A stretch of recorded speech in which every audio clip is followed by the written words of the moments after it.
It's Lisa. Today, we are going to try together this homeless man's lasagna. I used to work at a homeless shelter, and the other day I went back there to visit. This man who was staying there at the homeless shelter, he was like, "Do you want me to make you some lasagna?"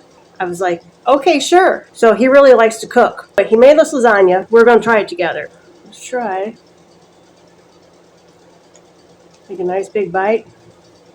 He made it from scratch, too. He didn't make it out of a box and just stick it in the oven. He made it completely from scratch. It's good. It's very creamy. It's not missing a thing. The homeless man, he's an alcoholic. He lost his apartment, but he basically lost everything because of alcoholism. He's also probably depressed because his mom passed away. When I was working at the homeless shelter, I learned things about the homeless people.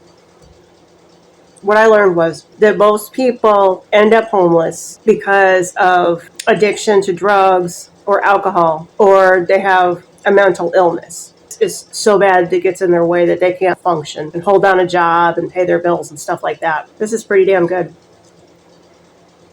When I was working there, I didn't feel like I was better than them. Like, who am I? I ain't nobody. Even though sometimes the people that were living at the homeless shelter, they would flip out and be in a bad mood or something, or act funny, or we'd catch them using drugs. They would test positive for drugs.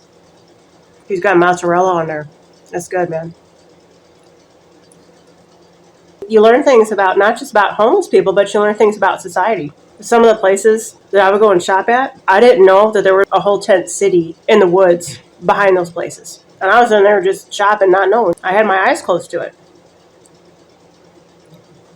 We all have an addiction, right? So I could say my addiction is food, especially sugary foods. So let's say your addiction is drugs. You have to fight that addiction every day.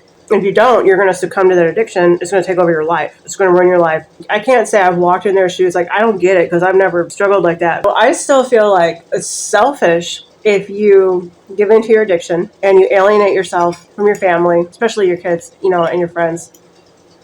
The shelter that I worked at, they had rules. They had a curfew. They had to be back on the shelter property by a certain time at night. They had to be in their room at a certain time at night. They had to clean up after themselves. They had to find a job and hold down a job within a certain amount of time. There was kids in there too. And they had to have their kids from school. Some of the most common things I saw in there was men that completely alienated themselves and completely depleted their resources like house, job, vehicle, lost their family, cat, dog, everything, and they were just down to just ground zero. And they came in there and they just had to swallow their pride and start all the way over. But it was almost always from addiction, from drug addiction or alcohol. That's it, every time. And then when I see a woman in there, I'd see her come in. And this was the saddest for me. She'd come in there with her kids. Sometimes, she would have struggled with addiction too, but it would also be because of some damn man. Because this woman made the poor decision to put her faith in a man, and she'd be chasing after this man, and they'd lose their place, and then she would just be homeless with her kids. And she'd let this man manipulate her and influence her. And then where's he at now? She's just in this homeless shelter with her kids. And he's just, I don't know, no fucks given somewhere, or he'd be in prison, or he'd be at his mama's house, or whatever. Got one last bite. A lot of the people in the homeless shelter, they all have talents. Some of them are really good at construction. Some of them are plumbers. Some of them are really good at mechanics, working on cars and shit like that. They all have their skills. Maybe they went to school for something, or they didn't even go to school. They just know all this shit, they're self-taught. But it was always that the drug use took over. It's not that you get down in life, but it's how far down you get in life. You get so down, and it's harder the further down you get to pull yourself back up, right? So let's eat the last bite here.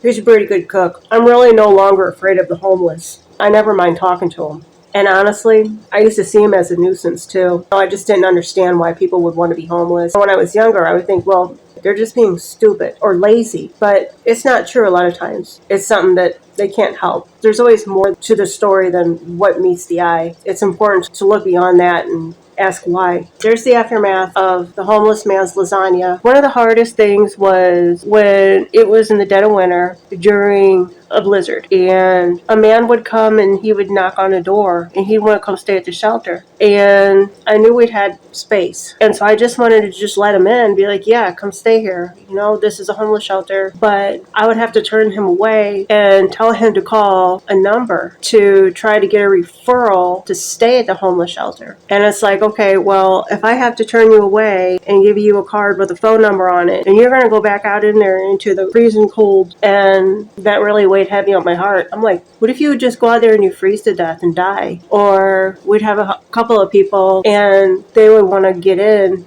but the shelter would not accept animals and they would not want to part with their pets. Or we had this one guy there and we kept trying to help him, and I think he might have had schizophrenia, because he started getting more and more paranoid and saying people were out to get him, and he was hearing voices and stuff like that, and all kinds of strange things. Sorry, I got food on my mouth. We also had a lady there. It was her and her daughter. Her daughter was like 11 years old, and because this lady didn't get her daughter enrolled in school within a certain time frame, my coworker, who had more leverage than me, made her leave the shelter, her and her little girl. That was so bad for me. Like, I saw the trauma on her daughter's face when they were leaving, because like they didn't even know where they were going. And I think social services got involved and took her daughter away from her. That literally gave me a nightmare. I gotta go because I'm running out of camera space. I love you, and I'll see you next time. Bye.